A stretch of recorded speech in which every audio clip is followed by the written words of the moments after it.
మరి ఇప్పుడు senior pyramid master Ramadevi గారి మెసేజ్ తీసుకుందాం. మరి అందరి కరతాళ ధనుల మధ్య రండి మేడం. మరి పిరమిడ్ స్పిరిచువల్ సొసైటీస్ మూమెంట్లో సొసైటీ ఎస్పెషల్లీ నాకు తెలిసిన దగ్గర నుండి హైదరాబాద్లో నేను ధ్యాన పరిచయం మొదలైన తర్వాత నేను కంప్లీట్ మెడిటేషన్ ధ్యాన కుటుంబాన్ని చూసింది మరి రాంబాబు గారు అండ్ రమాదేవి గారి కుటుంబాన్ని. మరి వారు నాకు తెలిసినంతలో ధ్యాన జగత్ దగ్గర నుండి మొదలయ్యి ఆ ధ్యాన జగత్తుని కంప్లీట్గా రమాదేవి గారి ఇనిషియేషన్లోనే మొదలవడము, దాన్ని ఎంతో అభివృద్ధిగా తీసుకొస్తూ ఈ రోజున ధ్యాన జగత్ మరి ఇంత విశ్వవ్యాప్తమైందంటే కారణం మొదటి అడుగు మరి వేసింది రమాదేవి గారే. ఆ తర్వాత మహేశ్వర మహాపిరమిడ్ కానివ్వండి, పిఎంసి కానివ్వండి, ఈ రోజున జరుగుతున్న శక్తి స్థల నిర్మాణం కానివ్వండి, ప్రతి ఒక్క పిరమిడ్ స్పిరిచువల్ సొసైటీస్ మూమెంట్లో ఎక్కడ ఏ పెద్ద ప్రాజెక్టు మొదలవుతున్నా దానికి మరి పత్రిజీ గారి ద్వారా మొదటి అడుగు రాంబాబు గారి మరి రమాదేవి గారి ఫ్యామిలీనే వేయడం జరిగింది. ఈ రోజున పిరమిడ్ స్పిరిచువల్ సొసైటీస్ మూమెంట్లో ఎస్పెషల్లీ హైదరాబాద్ పిరమిడ్ ట్రస్ట్లో మరి ప్రథమ పాత్ర పోషిస్తున్నారు వీరు. ఈ రోజున మరి రమాదేవి గారు సందేశాన్ని తీసుకోవడం అనేది మనందరికీ ఎంతో ప్రేరణ కలిగిస్తుంది. ఒకసారి అమ్మకి స్వాగతం చెప్దాము, గట్టిగా క్లాప్స్. ఓకే. నేను 99లో ధ్యానంలోకి రావటం జరిగింది. వచ్చిన 3 నెలలకే పత్రి సారు అప్పుడు ధ్యాన భాగ్యనగరం అనే మ్యాగజైన్ ఉండేది, దాన్ని మీరు చూడండి మేడం అన్నారు. చూడటం అంటే ఏం చూడాలో కూడా తెలియదు నాకు. సామాన్య గృహిణిని నేను. ఇంటికి వచ్చిన వాళ్ళతో మాట్లాడటానికే భయపడేదాన్ని. అలాంటి టైంలో నాకు ఆయన ఆ భాగ్యనగరం మ్యాగజైన్ ఇచ్చారు. సరే, నాకు తెలిసిన కొంత ఆర్థిక సహాయం చేసేసాను అని అనుకున్నాను. ఆ తర్వాత ధ్యానాంధ్రప్రదేశ్ అని మ్యాగజైన్ మొదలుపెట్టారు. ఆ మ్యాగజైన్కి పబ్లిషర్గా ఉండమని పత్రి సార్ చెప్పారు. దానికి కూడా ఒప్పుకున్నాను. అయితే పబ్లిషర్ బాధ్యతలు ఏంటో కూడా నాకు తెలియని స్థితి, ఏం చెయ్యాలో కూడా నాకు తెలియదు. కానీ నేను మొదట ఆఫీస్కి వెళ్ళి చేసింది ఏంటి అంటే స్టాంపులు అంటించటము, అడ్రస్సులు రాయడం దగ్గర నుంచి మొదలుపెట్టి ఆ మ్యాగజైన్ని 10 సంవత్సరాల పాటు నడిపించగలిగాను అందరి సహకారంతో. ధ్యానాంధ్రప్రదేశ్ స్టాఫే కానివ్వండి, ధ్యానుల సహకారం, అందరి సహకారంతో దాన్ని నడిపించగలిగాను. అయితే ఆ తర్వాత పత్రి సారు కేశవరాజు గారికి అప్పగించమన్నారు. ఆయనకి అప్పగించాను. ధ్యానాంధ్రప్రదేశ్ ధ్యాన జగత్గా మారింది. అప్పుడు దాన్ని కేశవరాజు గారికి అప్పగించమంటే ఆయనకు అప్పగించాను. అప్పగించిన తర్వాత నేను ఇంకా నా బాధ్యత అయిపోయింది అనుకుని తిరగడం మొదలుపెట్టాను. అంటే సేవ విషయంలో కొంత అశ్రద్ధ చేస్తూ పెద్దగా పట్టించుకోకుండా ఉన్నాను. ఆ టైంలో నాకు మనసులో వెలితి, ఏదో చెయ్యట్లేదు, ఇంకేదో నేను చెయ్యాలి అనే ఆ వెలితిని 19లో మహిళా ధ్యాన మహాచక్రంలో వర్క్ చేయడం ద్వారా కొంతవరకు నేను పూర్తి చేసుకున్నాను. అయితే 2020లో అక్కడ మహేశ్వర మహాపిరమిడ్ సుందరీకరణ టైంలో గుంటలు తవ్వారు. ఆ గుంటలు తవ్విన దగ్గర ఒకరోజు నేను సార్ వస్తున్నారని అక్కడ నిలబడి ఉంటే ఎవరో తోయడం ద్వారా ఆ గుంటలో పడిపోయాను. ఆ పడిపోయినప్పుడు నా హిప్ జాయింట్ ఇలా పక్కకి తిరిగిపోయింది. దానివల్ల ఒక కాలు పొడవుగా, ఒక కాలు పొట్టిగా, అంటే ఒక 1/2 ఇంచ్ డిఫరెన్స్ అనేది వచ్చింది. దానివల్ల నడవటం చాలా ఇబ్బంది అయ్యి అసలు అడుగు తీసి అడుగు వేయడమే కష్టంగా ఉండింది. అలా నెమ్మదిగా నేను ఒకసారి వచ్చి ఒకసారి రాక క్లాసులకి అలా ఉంటున్నాను. అంటే పత్రి సార్ శక్తి స్థల్కి ఆ రింగ్కి శంకుస్థాపన చేస్తున్నప్పుడు ఆ రోజు నేను కడతాలు వెళ్ళాలి ఏమైనా సరే అని అడిగాను. అడిగితే మా అబ్బాయి, ఇప్పుడు నువ్వు వెళ్ళకపోతే డాడీ చేస్తున్నారు కదా, నువ్వు వెళ్ళకపోతే అక్కడ పని ఆగిపోతుందా అని అడిగాడు. అడిగితే అక్కడ పని ఆగిపోదయ్యా, నా గుండె ఆగిపోతుంది. ఆయనతో నేను 22 సంవత్సరాల పాటు పని చేశాను.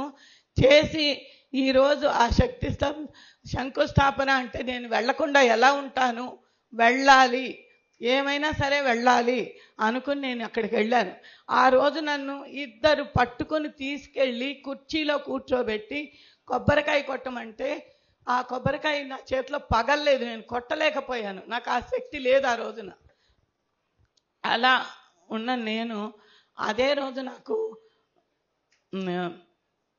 చెన్నై నుంచి వచ్చిన ఒక మర్మకళ డాక్టర్ గారు పరిచయం చేశారు. ఏంటి, లక్ష్మీ మేడము, అయ్యో ఆవిడ అంత సేవ చేశారు, ఇలా ఉన్నారేంటి, కొంచెం ఆవిడకి చేద్దాం అన్నట్టుగా ఆయన్ని పరిచయం చేశారు. ఆయన నన్ను చూడటమే, నేను మిమ్మల్ని 3 monthsలో నడిపిస్తాను అని చెప్పి ఛాలెంజ్ చేశారు. అయితే అలా నడవటం కూడా ఎలా వచ్చింది అంటే కర్ర పట్టుకుని అతి కష్టం మీద నడిచేదాన్ని, అలా ఉంది. అయితే నాకు నడుస్తున్నా కదా సేవ చేయాలి అనే తపన నాలో, ఏం చేయాలి, నేనేం చేయాలి అని, నా లైఫ్ పర్పస్ ఏంటి, అసలు నేను ఎందుకున్నాను అని అనిపించడం మొదలెట్టిందన్నమాట. నాకు పర్పస్ నేను చెయ్యలేకపోతే అసలు భూమి మీద ఎందుకు ఉండాలి, నేను అన్న అవసరం లేనప్పుడు నేను ఇక్కడ ఎందుకు ఉండాలి అనే ఆలోచనతో ధ్యానంలో కూర్చున్నప్పుడు నాకు, నీకు ఏది ఎదురొస్తే అది చెయ్యి అంటూ వచ్చింది మొదట. అయితే నేను అలా ఎప్పుడూ కాదు అనలేదు, ఏది ఎదురొచ్చినా ఎంతో కొంత నాకు చేతనైనంత నేను చేస్తున్నాను. కానీ నాకు అది తృప్తిని ఇవ్వటం లేదు. నేను నాకంటూ ఒక పర్పస్ ఉండాలి, అది ఏంటో నాకు తెలియాలి అని కూర్చున్నప్పుడు శక్తి స్థల్ గురించి వర్క్ చేయమని వచ్చింది.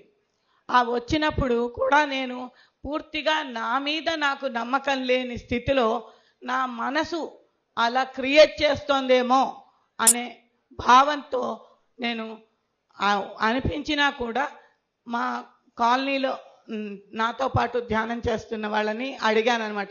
నేను ఒక్కదాన్ని తిరగలేను కదా, నాకు మీరు హెల్ప్ చేస్తారా, నాతో వస్తారా అని అడిగితే వస్తాము అని అన్నారు. చేద్దాము మనము అని చెప్పి అన్నారు. అయితే ఆ చేద్దాము అంటే ఓకే అనుకున్నాం. అనుకున్న తర్వాత ఒక 3/4 గంట లోపల నాకు ఫోన్ వచ్చింది. ఏంటి అని అంటే, పద్మజ మేడం, అక్కినేని పద్మజ, ఆవిడ 24 ఇయర్ అంతా కూడా ప్రతి మంగళవారము కడతాల్లో శక్తి స్థల్లో ధ్యానం చేస్తూ శక్తి స్థల్ అభివృద్ధి కోసం అనే ఆలోచనతో ధ్యానం చేస్తూ శ్రీకృష్ణామృతం పుస్తకాన్ని చదివారు వాళ్ళు. ఒక గ్రూప్ అంతా అలా చదవటం జరిగింది. అప్పుడు ఆవిడ దగ్గర నుంచి నాకు ఫోన్ వచ్చింది. ఏంటి అని అంటే, 25లో వాళ్ళు మళ్ళీ మంగళవారాలని ధ్యానం చెయ్యాలి అనుకుంటే ఎక్కడ మొదలు పెట్టాలి అని అనుకున్నప్పుడు ఆవిడకి వచ్చిన మెసేజ్, రమా మేడం వాళ్ళ ఇంట్లో మొదలెట్టండి అని వచ్చింది అని ఆవిడ నాకు ఫోన్ చేశారు. మీ ఇంట్లో క్లాసులు పెడదాము అని. క్లాసులు పెడదాము అన్నప్పుడు కూడా నేను భయపడ్డాను. ఎందుకంటే నేను తిరగలేకపోతున్నాను, ఈ కుర్చీల అరేంజ్మెంటు ఇవన్నీ నేను చేయగలుగుతానా, నా వల్ల అవుతుందా, అమ్మ కొంచెం కష్టమేమో, కూర్చుందాము, కానీ క్లాసులు అని అంటే నేను అంత చేయగలుగుతానో లేదో అని అన్నప్పుడు మనకు వచ్చిన మెసేజ్ ప్రకారం మీ ఇంట్లో స్టార్ట్ చేద్దాం, అది మేమొచ్చి అన్నీ సర్దుకుంటాం చేసుకుంటాం, నువ్వేమి ఇబ్బంది పడక్కర్లేదు అని అంటే, సరే నెక్స్ట్ మంగళవారం నుంచి చేద్దాము అని అన్నాం. వాళ్ళు మంగళవారం వాళ్ళు క్లాసుకి 2 గంటలకు వస్తాము అన్నప్పుడు వాళ్ళు వచ్చేటప్పటికి నేనే అరేంజ్మెంట్ చేయటం జరిగింది. భయపడ్డ నేనే ఆ అరేంజ్మెంట్ చేయగలిగాను. తరువాత అలా ధ్యానం మొదలుపెట్టాము. మంగళవారాలు క్లాసులు జరుగుతున్నాయి. జరుగుతుంటే 5-6 క్లాసులు అయ్యేటప్పటికి కర్ర ఎక్కడ పెట్టానో మరిచిపోయి తిరగడం మొదలయ్యింది.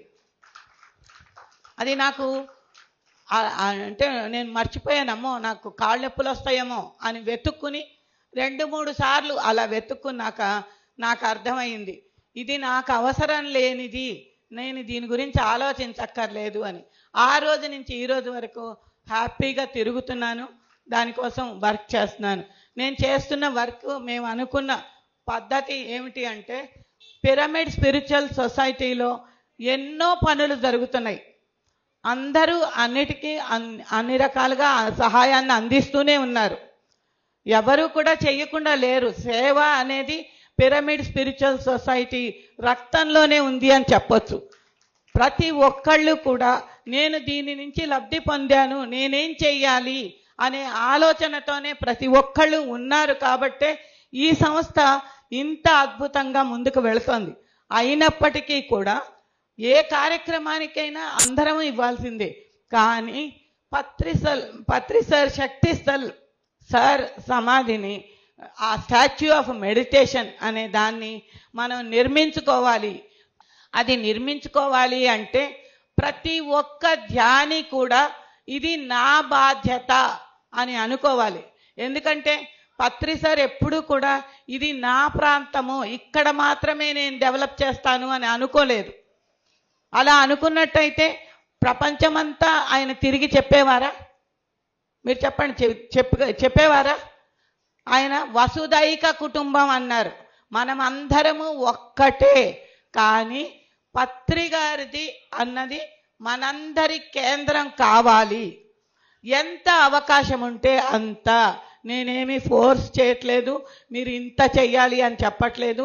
మీ మనస్ఫూర్తిగా మీకు ఎంత ఇవ్వాలనిపిస్తే అంత ప్రతి నెల ఇవ్వడానికి ప్రయత్నం చెయ్యండి. అది కూడా ప్రయత్నమే అంటాం. ఎందుకు అంటే మీరు మనస్ఫూర్తిగా చేసినప్పుడు దాని ఫలితం ఎక్కువ ఉంటుంది. కాబట్టి మనం చేద్దాము అని ముందుకొస్తే మనని విశ్వం నడిపిస్తుంది. ఆ విశ్వానికి మనం ఆ సహకారాన్ని అందిద్దాము. అయితే ఒక్క చిన్న స్కీమ్ అనేది పెట్టాము. ఏంటి అంటే అవకాశం ఉన్నవాళ్ళు ప్రతి వాళ్ళని దానికి ఇదవ్వమని నేను చెప్పట్లేదు. ఎందుకంటే మనకి లక్షల మంది ధ్యానులు ఉన్నాం, అవును కదా, లక్షలు దాటి ఉన్నాం మనం. అందరూ కూడా, అందరిలో అవకాశం ఉన్న వాళ్ళు నెలకి 1000 రూపాయలు చొప్పున శక్తి స్థల్కి గనక పంపగలిగితే అది ఎంత తొందరగా వీలైతే అంత తొందరగా మనం కంప్లీట్ చేసుకోగలము. ఇప్పటికే కొంత ఆలస్యమైంది, అది ఆలస్యం అవ్వకూడదు. మనందరి బాధ్యత అనేది మనం ఎప్పుడైతే అనుకుంటామో అప్పుడు ఆటోమేటిక్గా జరిగిపోతుంది. కాబట్టి ప్రతి ఒక్కళ్ళు కూడా శక్తి స్థల్ నిర్మాణంలో నా భాగస్వామ్యం అనే దాన్ని ఆలోచించండి. అదే నేను కోరేది. తర్వాత ఒకవేళ మీకు 1 సంవత్సరం ఇచ్చిన తర్వాత నా వల్ల కావట్లేదు అనిపించింది అనుకోండి, 1000 రూపాయలు ఇచ్చారు, మీ వల్ల కాలేదు, మీ పక్క వాళ్ళకి అందించండి ఆ టార్చ్. ఇప్పటిదాకా నేను ఈ స్టాచ్యూ ఆఫ్ మెడిటేషన్కి ఒక స్తంభంగా నిలబడ్డాను. 1000 స్తంభాలు కావాలన్నారు పత్రి గారు. స్తంభాలని ఆయన చెప్పలేదు, కానీ 1000 మంది ఇక్కడ ఉండాలి. కర్తాల్లో ఎప్పుడు చెప్పేవారు 1000 మంది ఇక్కడ ఉండాలి, పూనుకోవాలి 1000 మంది అని చెప్పేవారు. ఆ 1000 మందిలో మనమున్నామా లేదా అనేది మనకు మనం నిర్ణయించుకుందాం.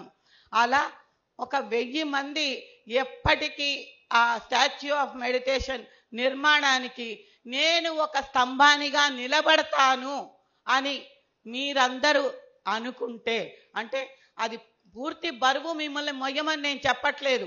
మీరు చెయ్యగలిగినంత కాలం మీరు చెయ్యండి. ఆ తర్వాత మీ పక్క వాళ్ళకి అందించండి. మీకు తెలిసిన ఈ విషయాన్ని ప్రతి ఒక్కళ్ళకి, మీకు తెలిసిన ప్రతి ఒక్కళ్ళకి అందించండి. ఎంతైనా సరే. నాకు 99లో పత్రి సారు ధ్యాన యజ్ఞానికి డొనేషన్ అడగమన్నప్పుడు నాకు భయం సార్, నేను అడగను, నేను ఎప్పుడు ఎవరిని అడగలేదు సార్, మా అమ్మ వాళ్ళని కూడా నాకు ఇది కావాలి అని అడగటం తెలియదు సార్ అని చెప్పాను.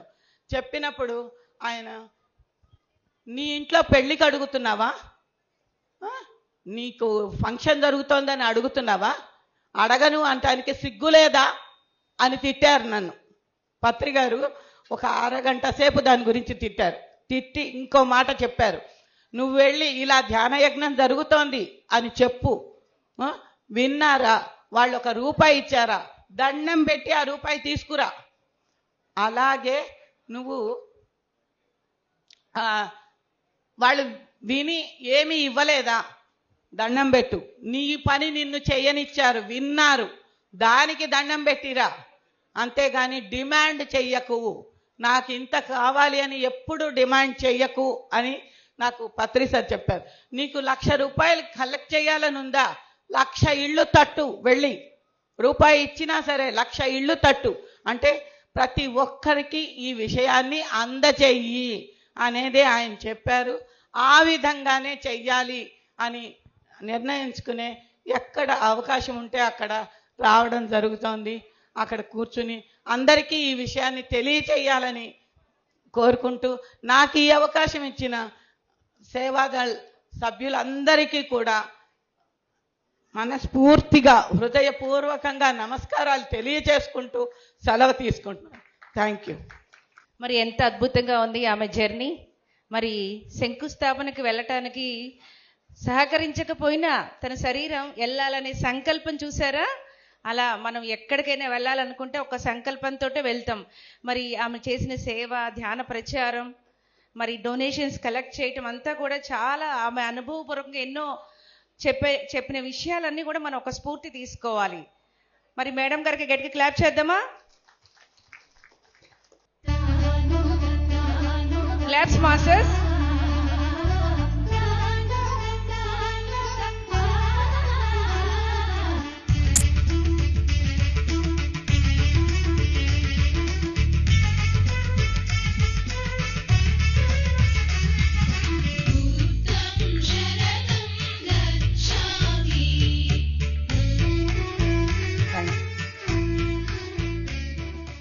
మనకి అద్భుతంగా మ్యూజిక్ అందించినటువంటి గణేష్ అండ్ బృందం వారిని స్టేజ్ మీద ఆహ్వానించుకుందాం. ఎలా ఉండాలంటే వాళ్ళ మ్యూజిక్ లో మనం ఎలా ధ్యానం చేసామో అలా వినిపించాలి చప్పట్లు. గణేష్ అండ్ బృందానికి మనని చాలా ధ్యానంలోకి అద్భుతంగా 3 గంటల ధ్యానాన్ని 3 నిమిషాల్లో తీసుకెళ్లిన వారికి గట్టిగా చప్పట్లు. పండగ శెట్టి గారిని వారిని సన్మానించాల్సిందిగా, తిరుపతి రెడ్డి గారు, ఉమా మహేష్ వచ్చి మ్యూజిక్ బృందాన్ని సన్మానించవలసిందిగా కోరుతున్నాం. మరి మనకి ఫ్లూట్ ప్లే చేసింది senior pyramid master Nadayogi Ganesh గారు. మృదంగం ప్లే చేసింది బి గోపాల్ గారు. తబలా జిఎం నాగరాజ్ గారు. వయలిన్ నాగేశ్వరరావు గారు. మరి ఈ మెజిషియన్స్ కి మనం ఎంత చేసినా తక్కువే. మరి గట్టిగా చప్పట్లు.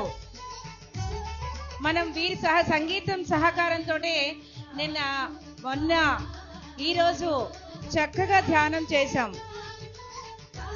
Class masters.